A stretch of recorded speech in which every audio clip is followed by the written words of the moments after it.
Hola, Dios te bendiga. Te saluda el pastor Benjamín Martínez. Este día, hermanos, quiero compartir con ustedes este devocional y me da mucho gusto que este día me acompañes para poder hacerlo y juntos poder escuchar la palabra de Dios y meditar y oír la voz de Dios hablando a nuestras vidas. Hoy, hermanos, lo vamos a hacer en el primer libro de Samuel, en el capítulo 6 del versículo 13 al 21.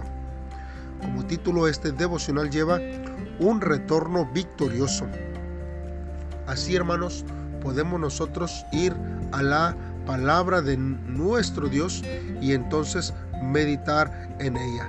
Si tú no has hecho una oración previamente, yo te invito que en esta hora pauses este devocional y eleves una oración a Dios para que Él sea el que hable a nuestros corazones y que Él nos ilumine para obedecer en este tiempo la palabra de Dios sobre nuestra vida.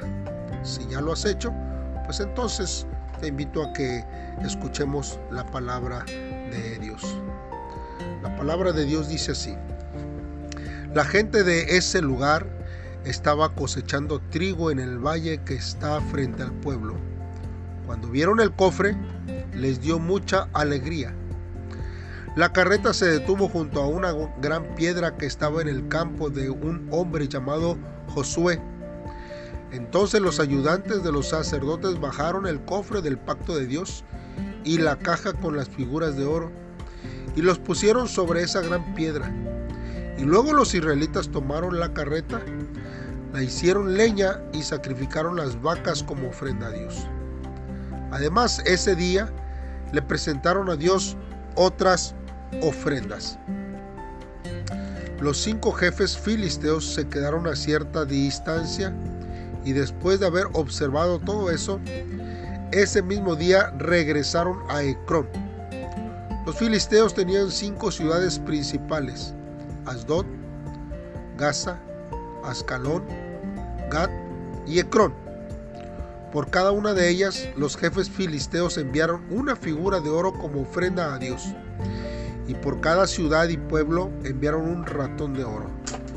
En cuanto a la gran piedra sobre la que colocaron el cofre del pacto de Dios, hasta el día de hoy se conserva en el campo de Josué, el de Bet-Semes, como testimonio de todo esto. Mientras el cofre estuvo en Bet-Semes, Dios castigó con la muerte a 70 hombres que se atrevieron a mirar dentro del cofre. Toda la gente del pueblo lloró mucho por eso y decía: nadie puede vivir delante de un Dios tan poderoso como el nuestro. Es mejor que mandemos el cofre a otro lugar. Y cerca de allí había una aldea llamada Kiriat Jearim. Entonces mandaron a decir a la gente de allí: los filisteos han devuelto el cofre del pacto de Dios, vengan por él. Muy bien, hermanos, pues vamos a estar meditando en este día en la palabra de Dios. Quiero recapitular, hermanos, un poco acerca de lo que hemos estado viendo. Pues esto, hermanos, nos va a ayudar a comprender un poco más lo que la palabra de Dios dice. Nosotros hemos visto que desde el inicio de este capítulo 6 se le pide, ¿verdad?, a los filisteos que levanten una ofrenda. Pero, hermanos, ¿qué se pretendía lograr con esta ofrenda de culpa, hermanos? Esta era una reacción normal, hermanos, a los problemas en la religión cananea. Nosotros necesitamos entender que los filisteos pensaban, hermanos, que los problemas se debían a que sus dioses estaban enojados. Y ellos reconocieron su culpa al tomar el arca y ahora estaban intentando cualquier cosa para aplacar al Dios de Israel. Los adivinos, hermanos, probablemente ayudaron a elegir el presente que creían que aplacaría a Jehová. Pero la ofrenda, hermanos, constaba de imágenes de tumores y de ratas. No la clase de ofrendas prescritas, hermanos, por las leyes de Dios. Nosotros vemos que en Levítico Dios establece cierto tipo de ofrendas de culpa, hermanos. En el capítulo 5 y en el capítulo 7, hermanos, ahí la palabra de Dios nos habla claramente ahí, hermanos. Pero cuán fácil, hermanos, es diseñar nuestros propios métodos para poder hacer un reconocimiento a Dios, en lugar, hermanos, de comprometernos a servirle a Dios de una forma que Él nos lo está pidiendo. Hay veces que nosotros, para apaciguar nuestra conciencia, damos lo que nosotros queremos y no lo que Dios pide. Y eso, hermanos, quizás pueda ser una consecuencia de muchas veces las situaciones que surgen en nuestra vida, y que hay veces que nosotros le echamos la culpa muchas veces a Dios mismo, porque Él, decimos, es que Él no cumplió como yo quería o como Él lo ha prometido. Y esto, hermanos, se debe a que muchas veces nuestras ofrendas las hacemos como nosotros lo queremos hacer, como lo entendemos, y no como lo que Dios dice. Ahora, hermanos, nosotros vemos, hermanos, que los sacerdotes filisteos y los adivinos idearon una prueba para comprobar si Dios era el que había causado todos los problemas que ellos habían tenido recientemente. Ellos, hermanos, agarraron 2 vacas que acababan de parir, fueron atadas a un carro y enviadas hacia la frontera de Israel, llevando el arca del pacto. Hermanos, y para que una vaca dejara su becerro, debía de ir en contra de todos los instintos maternos que un animal propio tiene. Y esto, hermanos, solamente nos demuestra que solo Dios, que tiene el poder sobre todo el orden natural, pudo hacer que esto sucediera. Dios envió las vacas a Israel no para pasar la prueba de los filisteos, sino para demostrar, hermanos, su grandioso poder, hermanos, y que pudieran ver que Él es el Dios verdadero en este tiempo que nosotros necesitamos. Por eso, hermanos, los filisteos reconocieron la existencia de Dios por tan solo como una de las muchas deidades de las cuales buscaban el favor ellos. Pues recuerden que ellos tenían muchos dioses y adoraban a infinidad de deidades. Y el pensar en Dios de esta manera, hermanos, les facilitó a ellos ignorar su mandamiento de que debían de adorarlo solamente a Él. Hermanos, mucha gente adora a Dios de esta forma. Mucha gente solamente lo ve solo como un ingrediente para una vida exitosa. Pero, hermanos, Dios es mucho más que un ingrediente. Él es la fuente de la vida misma. Hermanos, por eso nosotros tenemos que preguntarnos a nosotros mismos si nosotros somos un filisteos o somos como los filisteos de ese tiempo, que ve el favor de Dios solo como un ingrediente para una buena vida, para que nosotros podamos vivir a nuestras anchas y solamente, sí, necesito a Dios para que me vaya bien en mis planes que yo tengo para esta vida.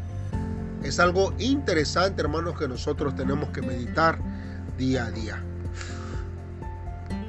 Ahora bien, hermanos, cuando nosotros vemos aquí y meditamos en estos versos que acabamos de leer, nos preguntamos, ¿por qué, hermanos? ¿Por qué murió la gente que miró dentro del arca? Hermanos, los israelitas habían hecho del arca un ídolo. Habían tratado de aprovechar el poder de Dios para usarlo para sus propios propósitos. En este caso, nosotros vemos la historia que ellos lo utilizaron como un amuleto para poder obtener la victoria en la batalla. Y nosotros vemos cuál ha sido el resultado. Y hay veces, hermanos, que en nuestras vidas también contamos con amuletos porque creemos que ese amuleto es de la buena suerte, es algo que me va a ayudar a mí para yo poder vivir en paz, porque tengo mi cadenita con una cruz, tengo mi Biblia abierta exactamente a la mitad en la sala, porque así no van a entrar los malos espíritus. Y aún, ¿verdad?, tenemos rituales que cuando tenemos miedo vamos a la Biblia y leemos el Salmo 91 o el Salmo 23 como un amuleto de protección, pero realmente nuestra vida, hermanos, no está viviendo, hermanos, conforme a la voluntad de Dios. Hermanos, nosotros tenemos que entender que el Señor es Señor del universo y Él no puede ser controlado por por lo que nosotros querramos hacer. Hermanos, para proteger, hermanos, a los israelitas de su poder, Él, hermanos, les había advertido que ni siquiera miraran los objetos sagrados del santuario que estaban en el lugar santísimo, o ellos iban a morir. Y esto, hermanos, está plasmado en Números capítulo 4, verso 20, que dice: de esta manera ellos no entrarán a ver los objetos sagrados y no morirán. Y debido, hermanos, a la desobediencia, Dios llevó a cabo su juicio prometido. Dios, hermanos, no puede permitir que la gente piense que puede utilizar su poder para sus propios fines. Hermanos, no puede permitir que pase por alto sus advertencias y vayan ante su presencia a la ligera. Él no quiere, hermanos, que el ciclo, hermanos, de desacato, de desobediencia y de derrota comience una vez más. Hermanos, Dios no mató a los hombres de Bet-Semes, hermanos, solo por ser cruel, solamente porque él es sanguinario. No, hermanos, los mató porque si pasaba por alto su pecado de presunción, hermanos, estaría empujando a la nación entera de Israel a pasar por alto a Dios. ¿Cuántas veces, hermanos, nosotros no hemos pasado por alto a Dios en cada una de nuestras decisiones? Nosotros, hermanos, vemos que tenemos que decidir y actuar con prudencia y temor de Dios en nuestros corazones, y que cada una de las acciones que nosotros, hermanos, hagamos, tenemos que tener temor de Dios y no vivir o hacer las cosas a la ligera en nuestra vida. Así que yo te voy a invitar que me acompañes a hacer una oración en esta hora y pedirle a Dios que Él sea el que nos ayude en este tiempo. Padre, en esta hora estamos delante de ti y te damos las gracias por enseñarnos que los que se han apartado de ti, Señor, y toman con ligereza tu palabra, Señor, no temen tu nombre. Y aunque realmente, Señor, yo veo que no merezco comparecer ante tu santa presencia, Señor, deseo, Señor, volver a tu palabra para restaurar la santidad, Señor, en mi vida. Ayúdame, Señor, a temer solo a ti con todo mi corazón, y que, oh Dios, lo que tú plasmas en tu palabra es para bendición mía, Señor, y que tú anhelas que podamos, Señor, vivir conforme a tu voluntad en todo tiempo. Ayúdanos, Señor, y danos la fuerza para poder cada día honrarte con todo nuestro corazón. Te amamos, Señor. En el nombre de Cristo Jesús te lo pedimos. Amén. Muy bien, hermano, Dios te bendiga. Te invitamos a que compartas este audio, que te suscribas a nuestras páginas y que le actives la campanita ahí para que puedas ser uno de los primeros en escuchar estos devocionales que publicamos en este tiempo, para que sea de bendición para tu vida. Dios te bendiga y nos vemos mañana en un devocional más. Saludos y bendiciones.